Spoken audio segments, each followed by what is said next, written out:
మరో శాసనమండలి సభ్యులు రవీందర్రావు గారు ఉన్నారు. అండ్ మాజీ ఎమ్మెల్సీ రాష్ట్రీయ లోక్దల్ తెలంగాణ పార్టీ అధ్యక్షులు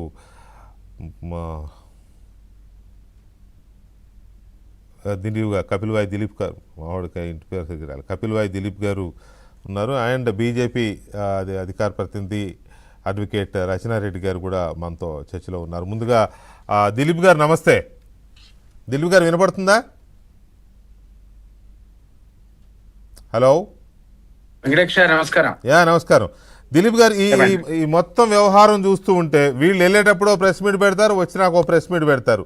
అక్కడ ఏం జరిగింది ఏంటనేది మనకు తెలియదు. ఊహాగానాలు లేదా సంభవం ఉంటే ఉండొచ్చు, ఒకటి అరా లీక్లు కూడా ఉంటాయి, లేకుండా ఉండవు. కానీ దీని మీద మీ అనాలిసిస్ ఏంటి? చాలా రోజులు చూస్తున్నారు కదా, ఫస్ట్ నుంచి చూస్తున్నారు కదా.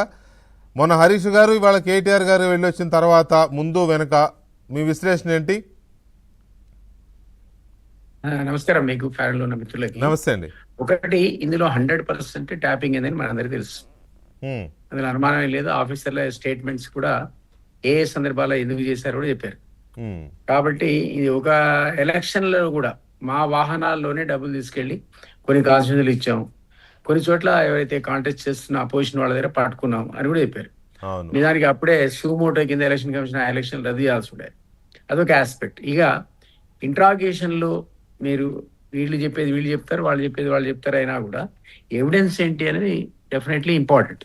మేజిస్ట్రేట్ ముందు అల్టిమేట్ గా వచ్చే వరకల్లా మీరు ఏం ఎవిడెన్స్ ప్రొడ్యూస్ చేశారు, ప్రాసిక్యూషన్ ఇచ్చినటువంటి ఆ విషయాల మీద ఆధారపడి కేసు ఉంటుంది తప్ప అదర్వైజ్ వీగిపోతుంది. వీళ్ళు మీకు సహజంగా కూడా ఈ పలానా ఫోన్ ట్యాప్ చేయి అని హరీష్ చెప్పిన, లేకపోతే కేసీఆర్ చెప్పిన, లేదా కేటీఆర్ చెప్పిన, అది మీకు ఎక్కడ రికార్డ్ అవుద్ది? అన్లెస్ టెక్స్ట్ మెసేజ్ అయితే తప్ప. టెక్స్ట్ మెసేజ్ వాట్సాప్ లో ఈ తెలుగు వాళ్ళు టెక్స్ట్ మెసేజ్ ఇస్తారని అనుకోను, మాట్లాడతారు. మాట్లాడితే అది రికార్డు కావాలి. రికార్డు కావాలంటే ఆ స్కోప్ కూడా వీళ్ళు పెగాసిస్ సాఫ్ట్వేర్ తెచ్చి నాకు వచ్చింది. ఆ పెగాసిస్ సాఫ్ట్వేర్ ఏంటంటే మీరు మాట్లాడింది టైము గీము టెక్స్ట్ వర్డ్స్ వాయిస్ కూడా రికార్డ్ చేసింది. సో అది కొన్నామని వీళ్ళే చెప్పారు. పెగాసిస్ సాఫ్ట్వేర్ ఇజ్రాయెల్కి వెళ్ళి 5 కోట్లు పెట్టి కొనుక్కొచ్చామని చెప్పారు. ఇప్పుడు మీకు అనుకుంటే సీనియర్ పులిగాస్ అందరి దగ్గర ఉంది ఆ పెగాసిస్.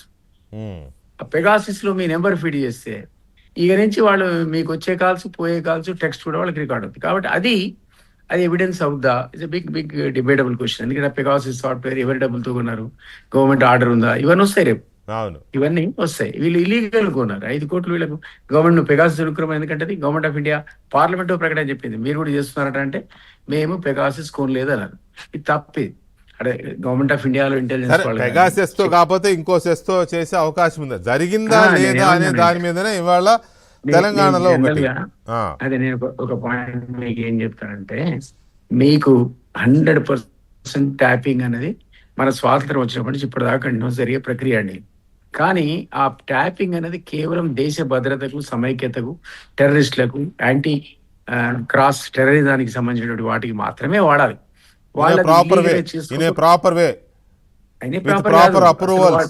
చేస్తూ అది కాదు మళ్ళీ నెక్స్ట్ అది ఇది చేస్తూ మీది నాది ట్యాప్ చేసిన సందర్భంలో వాళ్ళకి ఏమవుతుందంటే ఒక ఎవిడెన్స్ దొరుకుతుంది మీ దగ్గర, నా దగ్గర. అప్పుడు వాళ్ళు ఈ డాక్యుమెంట్స్ అని అన్అఫీషియల్ గా ఆఫీసర్లకు చూపించి దాన్ని వాళ్ళు పర్మిషన్ తీసుకుంటారు. అప్పుడు ప్రాపర్ గా రికార్డ్ అయ్యి ఇది ఎవిడెన్స్ కింద కోర్టులో పనికి వస్తుంది. అంతకుముందు చేసింది ఇల్లీగలే. అంటే దిలీప్ గారు ఇప్పుడు మీరు చెప్పేదేమో it's a known fact, legalized tapping. అది వాళ్ళకు ఉండే మినిమం పవర్స్, దేశ భద్రత దృష్ట్యా కావచ్చు, లేకపోతే అసాంఘిక శక్తుల్ని పట్టుకోవడానికి కావచ్చు, రకరకాలుగా ఉంటాయి విద్రోహ శక్తులను పట్టుకోవడానికి. అది అయితే ఇక్కడ పాయింట్ ఏంటంటే ఎవరిది రానిది వీళ్ళదే ఎందుకు వచ్చింది, ఇంత చర్చ ఎందుకు జరుగుతోంది అనేది కదా ఇష్యూ. సో దాని మీద ఆ పర్పస్ కి వాడకుండా అపోజిషన్ పార్టీ కోసం లేకపోతే సినిమా యాక్టర్ల ఫోన్లు, మీ ప్రైవేట్ లావాదేవీలు వీళ్ళకి ఇది ఎక్స్టెండ్ చేసి దాని ద్వారా వీళ్ళు అడ్వాంటేజ్ తీసుకుని కరప్షన్ పాల్పడ్డారు. అక్కడ పాల్పడ్డారని ఇప్పుడు మీరు అంటున్నారు, మీలాంటి వాళ్ళు చాలా మంది అంటున్నారు జరిగింది, వీళ్ళు బ్లాక్ మెయిలింగ్ పాల్పడ్డారని. పార్టీల నేతల్ని, విత్ ఇన్ ద పార్టీ నాయకుల్ని, విపక్షాల నాయకుల్ని బ్లాక్ మెయిల్ చేశారు, వ్యాపారుల్ని బ్లాక్ మెయిల్ చేశారు, కాంట్రాక్టర్లను బ్లాక్ మెయిల్ చేశారని మీలాంటి వాళ్ళందరూ మాట్లాడుతున్నారు. కానీ ఇప్పుడు బీఆర్ఎస్ నాయకులు మాట్లాడుతున్నది ఏంటి? అదంతా బక్వాస్. హరీష్ అన్నాడు నా ఫోన్ ట్యాప్ చేశారని. అదే మళ్ళీ సంజయ్ చాలా అన్నాడు. మంది అన్నారులే, ఇప్పుడు అందరూ మాట మార్చారు. అది కూడా నేను తర్వాత